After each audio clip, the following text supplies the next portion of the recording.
Hey there, baseball fans. Nathan Rohde, Shooter Hunt, and Doug Freeman here for the latest episode of Coffee and Curveballs. I just got back from Florida where I was with Doug for the preseason All-State event, Shooter. And I tell you what, we battled some elements, but it was definitely worth the trip.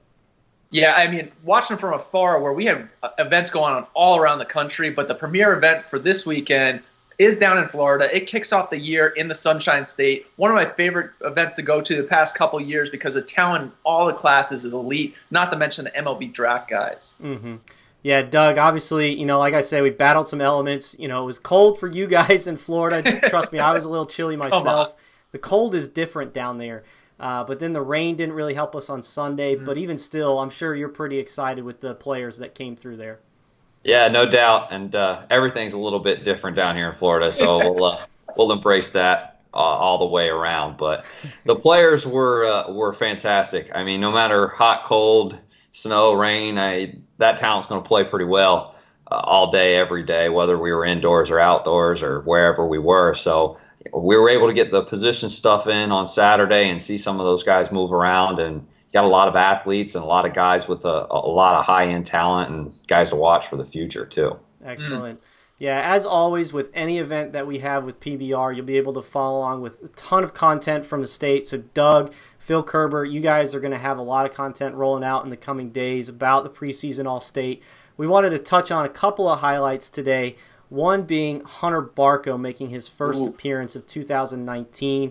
There were a ton of scouts on hand. He threw a pretty good bullpen, sitting 90-92, mixed in the splitter, changeup, and slider. Doug, I don't know about you, but I'm certainly looking forward to seeing what he can do this spring. Yeah, I mean, you were really looking forward to seeing his first outing regardless. Unfortunately, like it was in a pin, but for a bullpen and seeing that with that many scouts and cold weather and all the adjustments that had to be made and going from 12 o'clock to 11, there's a lot of things that could have gone wrong. And he came out and looked calm, confident, under control. The arm action continues to clean up and looks even easier than it has in the past. Okay. The body's gotten more physical, and he's got a feel for 4 pitches, and it's going to be really interesting to see when he's full speed. I mean, that looked like it was a pretty easy 90-91, and if he was amped up for a game, it was more 3s, 4s than it would have been 90-91, because that was a pretty effortless in indoors on a turf mound without a lot of effort there. So it's going to be really interesting to see when he's amped up there at Bowles. Yeah, that's exactly what I was thinking from afar, seeing 90-92 in a bullpen session where, hey, when the lights turn on, you're in a game, you juice that up a little bit more. I also saw he was throwing a little bit of a split finger pitch. What was that about? Yeah, so he's always thrown the split finger. It's just it's been confused a little bit with the changeup, but you could really see how much it's improved, because before it didn't have as much tumble. It was more of a fade, and as he's gotten that pitch honed in per se, it's really been an effective plus pitch for him, and it's got a lot of late tumble action, but it doesn't tip it out of his hand either. Like some of the splitters come out almost like a knuckleball. He's got a pretty good spin with it as well, and it's a pitch that's going to be really useful and interesting to see how it continues to develop over the year. Well, if Barco was the right now MLB draft prospect of 19, for me watching on the West Coast, the guy in the future, Brandon Barriera, left-handed pitcher in the 22 class, might have stolen the show overall. What did you guys think about him?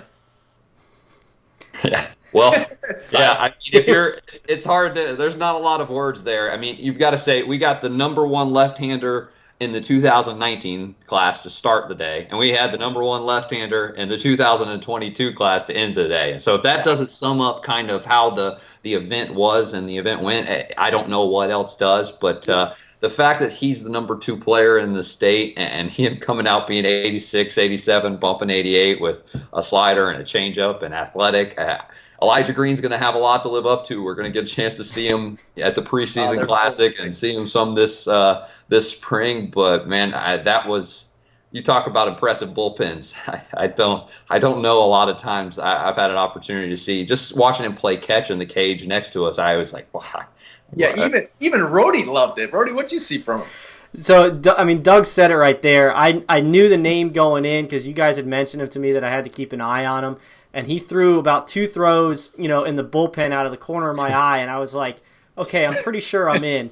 But he gets on the mound, and I said in an email afterwards to you guys, I was trying to think of all the freshmen I've seen. Been doing this for 10 plus years. I don't see a ton of freshmen. I don't see as many as you guys. Obviously, I'm focused on the draft.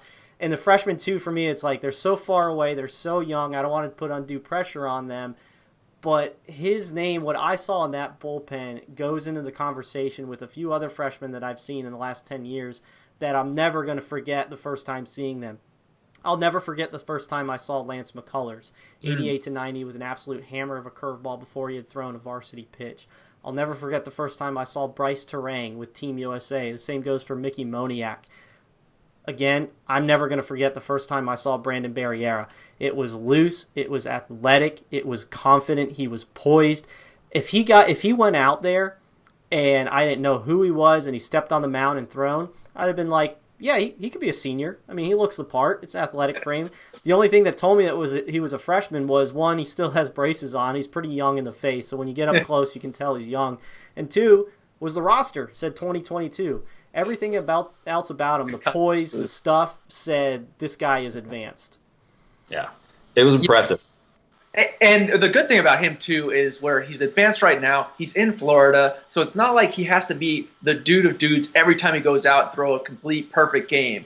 He's going to face guys who will not care what he's throwing up there because those Florida guys, they can hit, and they do not care about some little freshman coming on the mound.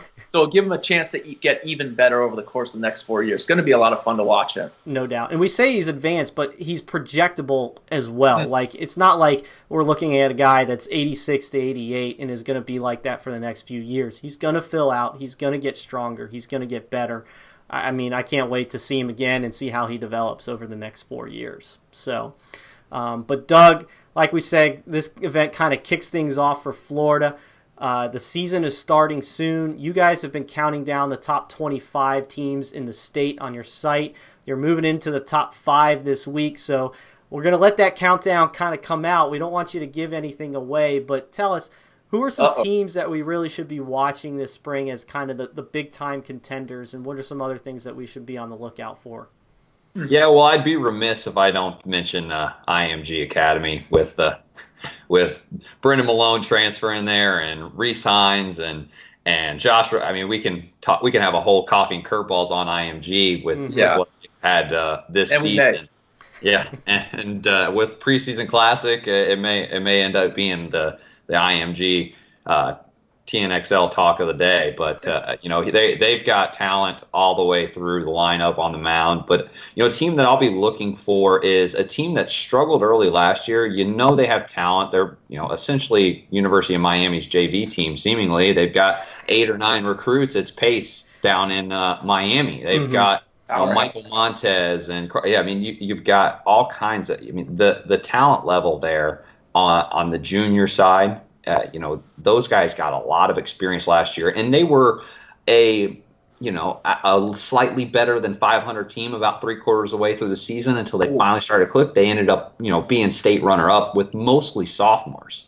So they're going to be a team that the talent's there. It's a matter of if everything starts to come together for them. Calvary, same thing as another young group that's going to be really interesting to watch. And another team with another the young talent in South Florida. American Heritage Delray has 8 or 9 commitments. North Broward has 8 or 9 committed players on their team. I mean, you're talking full lineups of Division I players in South Florida. And would be remiss if I didn't mention Jacksonville, where you have Barco at Bowles and Baumeister, who we saw this weekend, who's a freshman or a sophomore that's really impressive. And Hickey and Tyler Callahan over at Providence. So it's a really good year for Jacksonville as well. South Florida, it's another talent, a deep talent class for the state.